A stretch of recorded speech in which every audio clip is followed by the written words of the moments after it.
ବନ୍ୟପ୍ରାଣୀ ସବୁଜ ବନାନୀ ଓ ପ୍ରାକୃତିକ ସୌନ୍ଦର୍ଯ୍ୟ ପାଇଁ ସାରା ଦେଶରେ ପ୍ରସିଦ୍ଧି ଲାଭ କରିଛି ଶିମିଳିପାଳ ଅଭୟାରଣ୍ୟ। ଏଥିରେ ଏବେ ଆଉ ଏକ ନୂଆ ଅଧ୍ୟାୟ ଯୋଡ଼ି ହେବାକୁ ଯାଉଛି। ମହାରାଜ ଶ୍ରୀ ରାମଚନ୍ଦ୍ର ଭଞ୍ଜଦେଓ ବିଶ୍ୱବିଦ୍ୟାଳୟର ଜୈବ ପ୍ରଯୁକ୍ତି ବିଦ୍ୟା ବିଭାଗର ଗବେଷଣାରୁ ମିଳିଛି ନୂଆ ତଥ୍ୟ।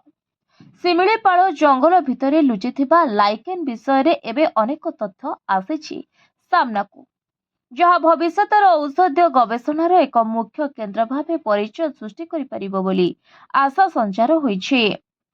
ଶିମିଳିପାଳ ଅଭୟାରଣ୍ୟ ପ୍ରାକୃତିକ ସୌନ୍ଦର୍ଯ୍ୟ ଜୈବ ବିବିଧତାରେ ପରିପୂର୍ଣ୍ଣ। ଏଠାରେ ଅନେକ ଔଷଧୀୟ ବୃକ୍ଷ ଲୁଚି ରହିଛି, ଯାହା ଦୀର୍ଘକାଳୀନ ରୋଗରୁ ମୁକ୍ତି ଦିଏ, ଯାହାକୁ ଲୋକଲୋଚନକୁ ଆଣିଛନ୍ତି ମହାରାଜ ଶ୍ରୀ ରାମଚନ୍ଦ୍ର ଭଞ୍ଜଦେଓ ବିଶ୍ୱବିଦ୍ୟାଳୟର ଜୈବ ପ୍ରଯୁକ୍ତି ବିଦ୍ୟା ବିଭାଗର ଛାତ୍ର। ଶିମିଳିପାଳ ଜାତୀୟ ଉଦ୍ୟାନରୁ ଚିହ୍ନଟ କରିଛନ୍ତି 148 ପ୍ରଜାତିର ଲାଇକେନ୍ ବା ଶୈବାଳ ଜାତୀୟ ଉଦ୍ଭିଦ।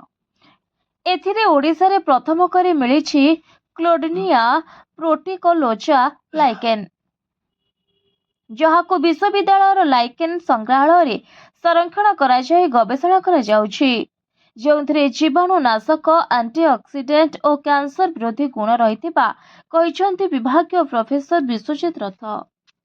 Report voice of Odisha live.